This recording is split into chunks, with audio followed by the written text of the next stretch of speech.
What's up, YouTube? ODST General back again with another Operation Trebuchet news update. It's been a hot second since my last video, guys, and I do apologize for that, but with that being said, I come with news of releases. And I'm pretty excited for a lot of the stuff that's just come out, especially over the past few days. So let's go ahead and start talking about it. First, starting us off, we have the official side of things, and that starts off with Zephyr Souza coming back to finish a project that was started a long time ago.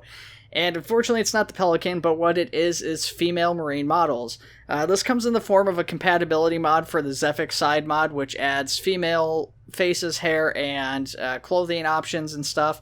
And so basically, this compatibility converts certain UNSC uniforms to fit the female model. You guys will see a side-by-side comparison to the standard armament. You can tell the height and stuff is very similar, so these aren't vastly different. But it is a pretty nice face and everything. The only big drawback, in my opinion, is that the armor isn't altered to match the updated models. So really, the armor kind of nullifies some of the changes to the uniforms and stuff, but if you have them in just like the standard BDUs and stuff without the armor, it looks pretty slick. So it's a nice little change and stuff, and this was something we were kind of promised a long time ago, so it's just ultimately kind of the fulfillment of that promise. Then moving on, we go to vehicles. So as far as vehicles go, we have Hollywood apparently doing a new Rhino model, which I didn't know he had started up. And he's going back at this, and he's made some tweaks to the tracks and stuff, and he's hoping that this is going to be a little bit easier to implement than the previous model due to some of the changes he's made. And there's not a lot to say about it, because we've seen this Rhino in-game before, we've seen a texture and all that stuff, so this is just a remodel. So we're going to go ahead and we're going to keep moving on. Then we have the WOMBAT, and as far as the WOMBAT goes, of course, this is something that I've also been very excited for. I don't know realistically how much I'm going to use a drone or how many people are really going to use a drone, but this is such a cool drone. It's a very unique aspect of Halo, and honestly, I think that gameplay-wise, there is a lot of potential for this thing if groups are looking to use it, Then we have Vlad with the Warthog guns.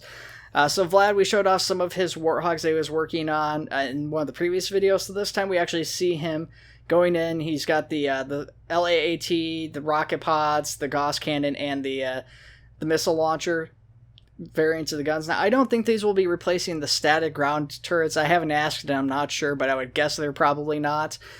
With that being said, they are fantastic looking models. I can't wait to see these things actually in-game and stuff. We get the addition of a red dot sight on there, which is going to be a nice little addition, because obviously that's something we've talked about in the past as well, with a lot of people wanting that addition to the Warthog to make aiming easier, because even though it's not technically part of the canon Warthog, in a game like Arma, something like that is pretty necessary to have it be, functional.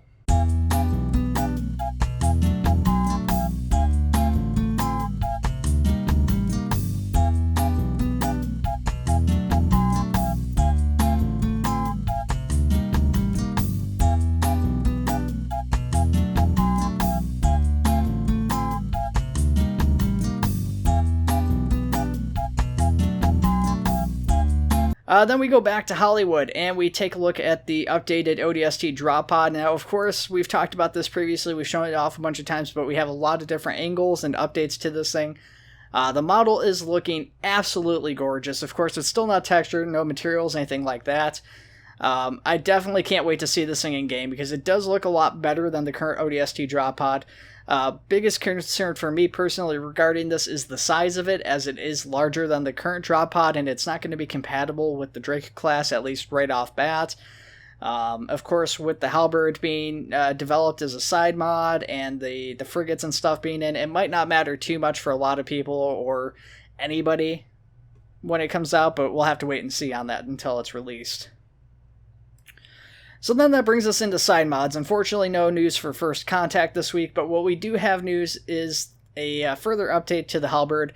That is work on the exteriors of the models, so that includes now a open-doored or open bay variant of it, and a variant with a white stripe, as well as a standard variant having just a new black texture or whatever kind of standard texture.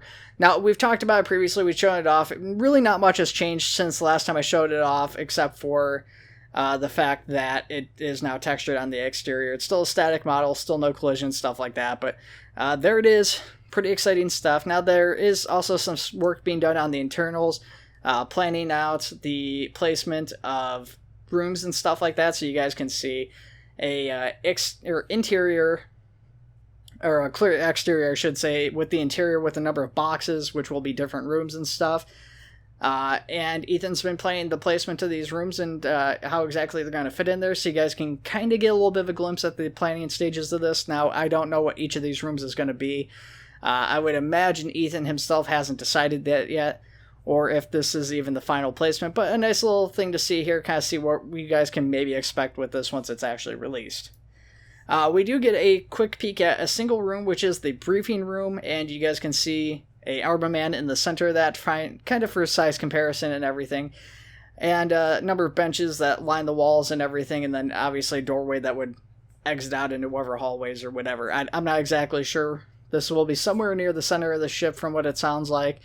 And obviously not really a high priority target for people boarding the ship and anything like that, but still a nice little touch. Obviously, the Drake class has the briefing room, and I think that's popular for people launching off the ship and stuff, for them to use that sort of room. And then sticking with the Drake, or not with the Drake, with the Halberd, sorry, apologies guys.